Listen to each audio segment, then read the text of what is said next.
ওসিয়তের কোরবানি। আপনার বাবা ইন্তেকালের সময় বলে গেছে, এই ছেলে তোমাকে আমি ওসিয়ত করে যাচ্ছি, ওসিয়ত, হ্যাঁ, আমার পক্ষ থেকে তুমি একটা ভাগ কোরবানি দিবা। একটা আপনি স্বেচ্ছায় বাবার মাগফিরাতের জন্য আপনি করেছেন, এটা হচ্ছে আপনি নিজের পক্ষ থেকে করেছেন, এটার গোশত সবাই খেতে পারবে। কিন্তু বাবা যখন ওসিয়ত করে যাবে, আমার পেনশনের যে টাকা, আমার স্কুলের যে টাকা আমি পেয়েছি, বা আমি কলেজের শিক্ষক ছিলাম সেখানে সরকারি যে টাকা পেয়েছি, এখান থেকে আমার নামে কোরবানি দিবে একটা গরু দিয়ে, ওই টাকা, ওই ওসিয়তের কোরবানি, এগুলো খাওয়া যাবে না, এগুলো সবগুলো সদকা করে দিতে হবে ওসিয়তের ক্ষেত্রে। কিন্তু আপনার অন্য সময় এগুলা কি করা যাবে, যদি আপনি স্বেচ্ছায় করেন তাহলে এগুলা খাওয়া যাবে। এরপর আসেন, কারো যদি পশু কেনার পর মারা গেল বা হারিয়ে গেল, এটা একটা বিধান আছে। আবার পশু কোরবানি করার জন্য কোরবানি দাতা তিনজনে গরু ক্রয় করেছেন, পশু ক্রয় করেছেন, সেখান থেকে একজন কোরবানি দাতা ইন্তেকাল হয়ে গেল।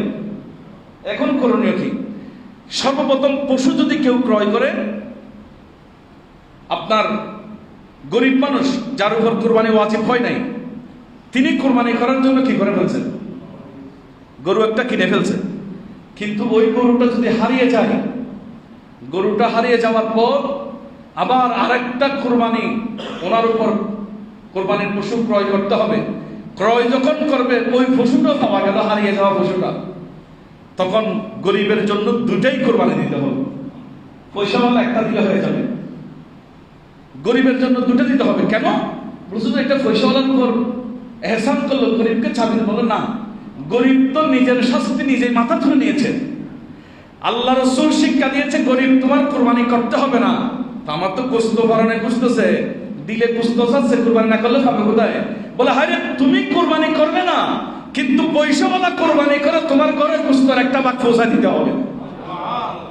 এটা আমার ইসলাম। তুমি যখন শরীয়তের উপর নিজেকে টেনে শরীয়ত টেনে নিছো, তাহলে তোমার দুটোটা কোরবানি করতে হবে। আর পয়সাওয়ালার একটা করলে হয়ে যাবে। চুরি হতে পারে, চুরি হয়ে গেছে, পরে পাওয়া গেছে আর কি, এরকম, হ্যাঁ, একটা করলে হয়ে যাবে। তবে যদি লাস্টেরটার দাম কম হয় ফার্স্টেরটার সেই ক্ষেত্রে কত টাকা কম হয়েছে এত টাকা সদকা করতে হবে, এটা পয়সাওয়ালার ক্ষেত্রে। আল্লাহ পাক এই মাসালাগুলো আমাদেরকে আমল করার সেই তৌফিক দান করুন। আর শরীকদারের যদি মৃত্যু হয়ে যায়, কারো শরীকদারের মৃত্যু হয়ে গেছে, সেই ক্ষেত্রে শরীয়তের ফয়সালা হচ্ছে ওনার ওয়ারিস যারা থাকবে ওনার থেকে অনুমতি নিতে হবে। ওয়ারিসে যদি চায় কোরবানি করতে পারবে, আর ওয়ারিস যদি অনুমতি না দেয় তাহলে টাকা ফেরত দিতে হবে। আর ওয়ারিস যদি বলে আমার বাবা যেহেতু টাকা দিয়ে চুরি মারা গিয়েছে, আপনারা আমার বাবার নামে এটা কোরবানি করে ফেলেন, তাও আপনারা করে ফেলতে পারেন। তো ওয়ারিসের সাথে যোগাযোগ করে অনুমতি নিয়ে এটা বাধ্যতামূলক হয়ে যাবে। আর একটা বিষয় জানতে হবে, এটা হচ্ছে কোরবানির সময় 3 দিন, কথা শেষ। কোরবানির সময় কদিন? 10 তারিখ, 11 তারিখ, 12 তারিখ। 10 তারিখ সুবহে সাদেক থেকে 12 তারিখ সূর্য অস্ত যাওয়া পর্যন্ত, এই 3 দিন 2 রাত। রাত থাকলেও রাতের মধ্যে পশু জবাই করা নিষিদ্ধ বলেছেন আল্লাহ রাসূল। এটা হাদিসে পাকের মধ্যে এভাবে আছে, মোজাম্মুল কবিরের মধ্যে হাদিসটা আছে, এভাবে বলেছেন, নাহা রাসূলুল্লাহ সাল্লাল্লাহু আলাইহি ওয়াসাল্লাম, যে ইউদাহা লাইলান, নবীজি বলছেন তোমরা রাতের বেলায় পশু জবাই করিও না। রাত্রিবেলায় পশু জবাই করা এটা শরীয়তের মধ্যে মানা। আমাদের দেশে অনেকে রাত্রিবেলায় গরু জবাই করে, অনেকে ছাগল জবাই করে। বিশেষ করে আমাদের দেশে যে ওরস বা বিভিন্ন সময় এগুলাকে কেন্দ্র করে রাত্রে যে পশু জবাই করে, এটা শরীয়তের মধ্যে মানা।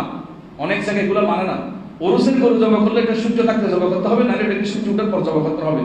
রাত্রে প্রত্যেকটা পশু এটা আল্লাহর হুকুমে, আল্লাহর নিয়ামত উপভোগ করার জন্য উনি আরামে চলে যায়, সেই সময় ওনাকে জবাই করা শরীয়তের মধ্যে আল্লাহ রাসূল মানা বলেছেন।